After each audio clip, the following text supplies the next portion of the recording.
দাদু এই পাথর কি এখান থেকে এই নদী থেকে তোলা হয় দাদু?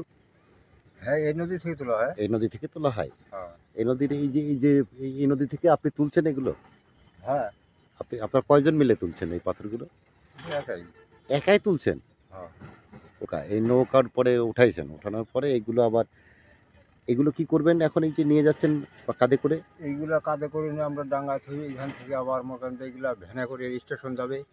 ওখান থেকে কি বিক্রি হবে? হ্যাঁ, স্টেশন যায় না, ওখানে বিক্রি হবে। আপনি বিক্রি করবেন? হ্যাঁ, আমি পয়সা নেবো।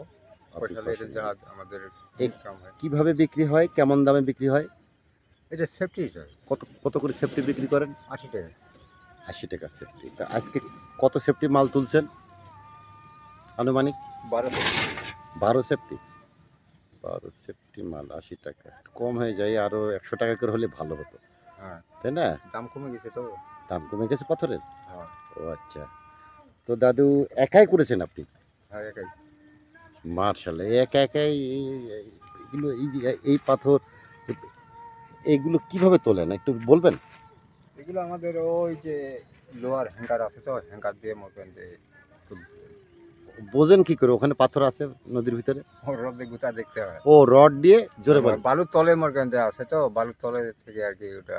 ও ওখানে আপনাকে রড আছে, সেই রড দিয়ে গুতা মারেন, গুতা মারার পরে কোনো বোঝা যায় যে পাথরের শব্দ, তখন ওইগুলো তুলে নিয়ে আসেন ডুব দিয়ে না মেশিং দিয়ে? না, ডুব দিয়ে। ডুব। হ্যাঁ। ও পানির ভিতরে, এই পানির ভিতরে আপনারা ডুব দেন? হ্যাঁ। ডুব দিয়ে তারপরে ওই পাথরগুলো উঠে নিয়ে আসেন? হ্যাঁ। ডুব দিয়ে? হ্যাঁ, তো যে ওইটা, হ্যাঁ, আমাদের তো মেশিন নাই। আপনাদের মেশিন নাই, তো আপনাদের অনেক পরিশ্রম করা লাগে। হ্যাঁ, পরিশ্রম। আর এই পানির ভিতরে ডুব দিয়ে কাজ করতে করতে ঠান্ডা লাগে না? ঠান্ডা লাগে তখন মুখে ডাঙায় উঠে না, সরিষার তেল মাখে টাকে না, একটু গরম হই, তারপর ফিরে আবার লাগে। আসলে এটাতে কিন্তু অনেক পরিশ্রমের কাজ। হ্যাঁ, পরিশ্রম। তো দাদু আপনি যে পরিশ্রম করেন, এই পরিশ্রমের মূল্য কিন্তু সেইভাবে আপনি পান না যেভাবে পাওয়ার কথা। পান আপনি? পাওয়ার কথা মনে এইগুলা 100 টাকা সেফটি। কোনগুলা? এই পাথরগুলো 100 টাকা সেফটি। হ্যাঁ, হাত দিয়ে দেখান তো নিচে। এই যে পাথরটা দেখতেছেন, এই পাথরটা আমাদের 100 টাকা সেফটি। আর যে কিন্তু আমাদেরকে যে মহাজন মনে করেন 80 টাকা 70 টাকা এইভাবে সেফটি। আর আর অন্যান্য পাথর কত করে সেফটি নাই? মানে আমরা মিশালি দেই।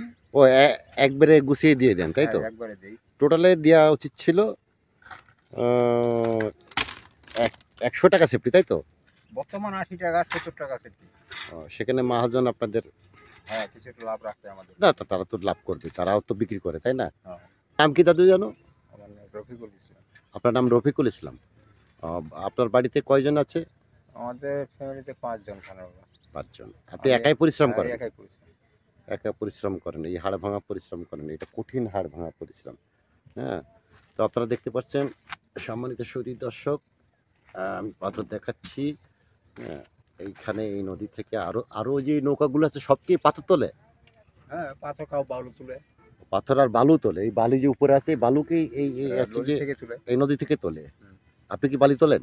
না, ও বালি তোলা লোক আলাদা। সম্মানিত সুধী দর্শক শ্রোতা, আপনারা দেখতে পাচ্ছেন যে যার সাক্ষাৎকার নিলাম, উনি একজন পাথর শ্রমিক, পানির ভিতর থেকে ডুব দিয়ে পাথরগুলো তুলে নিয়ে আসে। তো এটা অনেক পরিশ্রমের কাজ, এবং যেটা আসলে আমাদের পক্ষে সম্ভব না, তারা স্থানীয় বিধায় এটা পারে। তো আমরা তাদের জন্য, এখানে যারা পাথরের শ্রমিক যারা আছে তাদের জন্য দোয়া করি, তাদের পরিবারের জন্য দোয়া করি, এবং তাদের জন্য শুভকামনা করি। মার্শাল্লাহ, আপনিও আমার জন্য দোয়া করবেন ইনশাল্লাহ।